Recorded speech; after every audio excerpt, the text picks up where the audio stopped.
Hello hello! Tu sais à quel point j'aime l'énergie de la nouvelle année parce que j'ai vraiment l'impression de faire table rase. Tout reste encore à construire pour cette année, donc tout est possible. Et bien ce sentiment, tu peux le retrouver à la fin de chaque mois.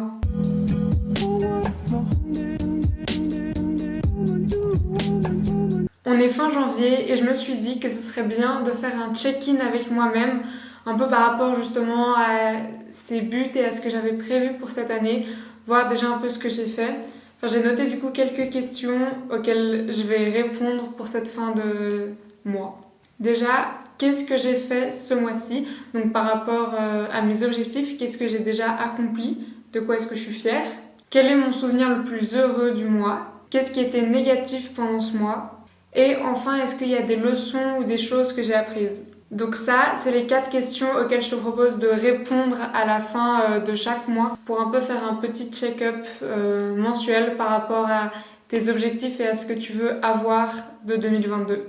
Donc pour te donner quelques exemples, pour moi par exemple, j'avais prévu pendant cette année de mettre vraiment cette année sous le sigle de l'exploration, donc l'exploration personnelle et professionnelle, et je suis déjà hyper contente parce que professionnellement parlant, j'ai décroché un stage que je commence au mois de février, donc ça j'en suis très très contente. Et l'exploration personnelle, j'ai aussi commencé l'escalade, où du coup là j'ai déjà fait 3 cours sur 5 et je me réjouis beaucoup, et du coup c'est un peu un des highlights de mon mois de janvier. Et donc ça c'est par exemple, donc j'ai pris les buts que j'ai pour 2022, je les ai transformés en choses hyper concrètes à faire. Et c'est ça un peu que je regarde, qu'est-ce que j'ai accompli, sur quel but est-ce que j'ai avancé pendant ce mois de janvier, et du coup quel autre but est-ce que j'ai peut-être un peu délaissé, et du coup ça peut être intéressant de peut-être plus m'atteler à ça en février. Faire ça, ça permet plusieurs choses. D'une part, ça me permet de rester motivée et de pas trop m'éloigner des intentions que j'avais pour 2022.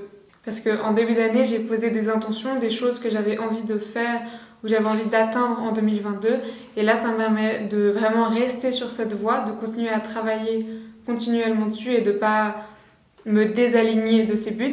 Mais ça me permet aussi de intentionnellement choisir de changer de voie et de changer mon comportement si je vois que ça marche pas ou que ça m'apporte pas les choses que je voulais que ça m'apporte. Et deuxièmement, comme en faisant ça, je note aussi mes progrès et les choses que j'ai accomplies, ça me permet de voir d'un coup toutes les choses dont je suis fière. Et ça, c'est vachement cool. Ça booste le moral, la confiance en soi et la gratitude. Donc je ne peux que recommander de faire ça.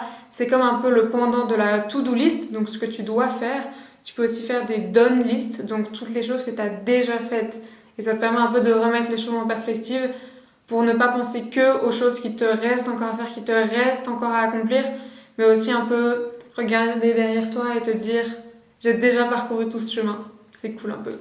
Si tu as choisi tes propres bonnes résolutions ou de créer ton vision board avec moi, donc je te remets cette petite vidéo, faire cet exercice en fait mensuel de réflexion et de check-up par rapport à tes bonnes résolutions, ça te permet aussi de voir tes progrès de manière plus positive.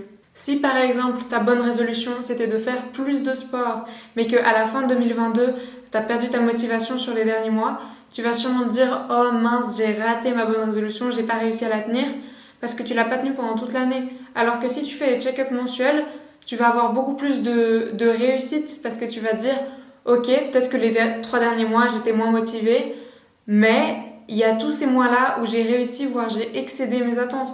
Janvier, j'ai fait bien beaucoup de sport. Février, mars, même si tu fais que pendant les 3 premiers mois de ta bonne résolution, ça te permet de te dire que ces 3 mois, ils sont réussis. Donc, changer ta vision en disant que c'est des goals mensuels plutôt qu'annuels, ça peut aider à rendre la chose plus positive et aussi moins contraignante où c'est soit t'as tout réussi, soit t'as tout raté. Et comme je l'ai dit plus tôt, réfléchir à tes buts et tes intentions chaque mois, ça te permet aussi d'ajuster le tir. Si par exemple tes intentions de la nouvelle année ne t'inspirent plus ou t'as plus envie de les suivre. Par exemple, peut-être que tu t'étais dit que tu voulais être plus active et du coup t'as pris un abonnement de fitness et donc tu vas à la salle, ok, mais tu te rends compte à la fin du mois de janvier que à chaque fois que tu vas à la salle, c'est pas du tout dans tes moments heureux, c'est un truc où ok tu le fais mais tu te forces et donc oui ça t'aide parce que tu fais de l'activité physique, donc en ce sens tu coches la case. Mais ça t'aide pas parce qu'il n'y a pas du tout le côté mental de je fais une activité chouette et je prends aussi soin de ma santé mentale. Si tu dois te forcer pendant 1 an à faire ça, bah c'est pas chouette de consacrer ton temps à faire ça, je trouve. Donc tu peux te dire, ok, je garde ce but de faire de l'activité physique, mais je vois bien qu'aller à la salle, c'est pas pour moi, ou ça marche pas comme ça. Donc tu peux changer et tu peux décider de tester un autre sport, ou carrément de te dire, ok, mon but pour les 3 prochains mois, c'est de tester un max de sports que je trouve rigolo, que j'aurais jamais tenté autrement. Et après de là, j'en choisis un et j'essaye de garder ça. Et comme ça, tu as une activité physique tout en ayant modifié ton goal parce que genre tu as conscience que ton but principal c'est pas d'aller à la salle, mais c'est d'être plus active. Donc tu réussis quand même ton goal, juste tu le modifies pour qu'il apporte quelque chose à ta vie au lieu que ça te prenne de l'énergie et du temps sans que tu en retires de la joie. Dans l'idéal, tu devrais essayer de te trouver un endroit tranquille, avec pas trop de distractions, personne autour de toi si possible, parce que ça peut être un truc assez personnel, je trouve, où tu peux l'écrire, mais tu peux aussi te filmer, tu peux enregistrer ta voix. Vraiment, tu peux juste te parler, c'est comme tu veux, mais dans l'idéal, je trouve que c'est plutôt un truc que tu fais tout seul. Et tu te crées vraiment un temps dédié, parce que sinon c'est trop facile de dire « Ah oui, je vais faire ça chaque mois, c'est une super bonne idée ». Mais après, de nouveau, comme les bonnes résolutions, peut-être que finalement la fin du mois arrive, t'as pas le temps parce que tu l'as pas bloqué dans ton calendrier, et du coup c'est dommage. Parce qu'après tu te dis « Ah mais on est déjà le 2 février, donc on est déjà en février, donc c'est trop tard ». Et après tu finis par ne pas faire ces moments de réflexion. Et ensuite, une fois que tu as répondu aux questions, tu peux utiliser ces réponses pour planifier et modeler ton année. Donc ça te permet en fait de t'arrêter et de te dire ok, est-ce que j'aime ce que je suis en train de faire? Est-ce que j'aime comment est-ce que ma vie se dessine en ce moment? Si oui, c'est super, tu continues sur cette trajectoire, tu te dis je change rien ou juste des tout petits trucs.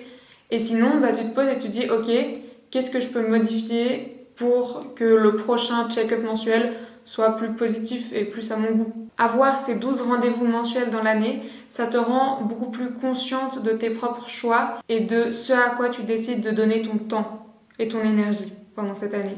Moi, je suis une personne qui croit beaucoup à ce proverbe de « on récolte ce que l'on sème ». Et c'est vrai, le plus tu passes du temps à nourrir certaines plantes et certaines choses, le plus c'est ça qui va se produire dans ta vie. Et donc, réfléchir à comment est-ce que tu utilises ton temps, comment est-ce que tu utilises ton énergie, je trouve que c'est hyper important parce que sinon, peut-être que tu as plein de bonnes idées et plein de choses que tu as envie de faire, mais à la fin de l'année, tu vas de nouveau te rendre compte que t'as rien fait de tout ça et t'es pas forcément content du résultat et tout ça, et après t'es juste coincé dans ce cercle de bonnes résolutions avec cet élan initial, mais en fait il se passe rien à la suite.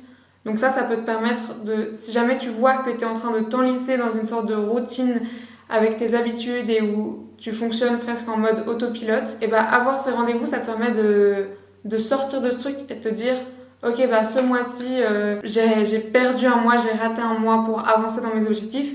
C'est pas grave, ça arrive. Peut-être que tu avais besoin de ce mois pour être plus chill et pour... Si par exemple ton but c'est de sortir de ta zone de confort, ça peut être bien et intéressant et utile d'avoir un mois où tu fais rien pour sortir de ta zone de confort, parce que c'est aussi important, c'est pas pour rien qu'on l'a, et c'est aussi important de te régénérer, de juste prendre soin de toi sans faire des choses trop hors de ta zone de confort. Mais avoir ces check-up mensuels, ça te permet de te dire ok, maintenant, est-ce que j'ai envie de modifier? Est-ce que je suis contente par rapport à ce que je fais, ou est-ce que j'ai décidé que je me suis assez reposée et que maintenant j'ai envie de tester d'autres choses?